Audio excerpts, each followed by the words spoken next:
Wanted to show you a quick hands-on demonstration of this single switch gang box. You can see that it comes pre-drilled with 2 screws right there. You can see I have my wire going through. I popped out the back. There's also room to pop out there, as well as under there, and then under there as well. All you need is a flathead screwdriver.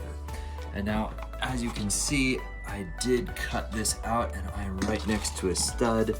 And as we were to slip this in, I'm gonna get it in just the right spot so that when I drill those screws, that will go right into that stud right there.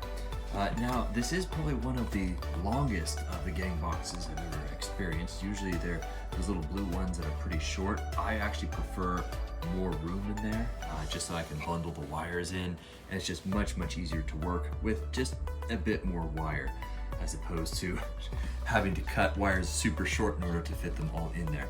That being said, that means this thing pretty much maxes out and it goes all the way to the other side. So if you have a generic 2x4, it'll fit perfectly sliding in there. But if you have anything more shallow, it's gonna bottom out and it's not gonna fit in all the way. But as you can see in this particular case, it fits in beautifully just like that. So this is probably the easiest of the pre-existing construction gang boxes that you can fit in. Just make sure that you are right next to a stud.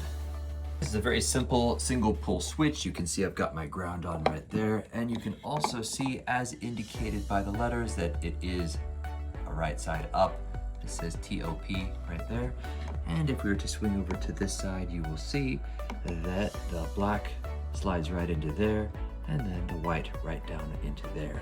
So if in fact you wanted to create a little candy cane hook, you could certainly do that and hook it around that screw, as well as a candy cane hook up here, and wrap it around that screw. But in this particular case, I just needed to have about a 1/2 inch of straight stripped wire, and it went right on into that hole in the back and right back there as well. I've also tested the release feature, which I just got my pocket knife and smashed it into there, and it released it just nicely. And same with this, there's a little slit right there. If you were to put a pocket knife into that, it will also unlock it and release it. So other than that, man, I really like these rocker switches. I walk into my house with groceries in my hands and I don't have the ability to hit that tiny little switch, but this I could just lean up against and it turns on. Fantastic.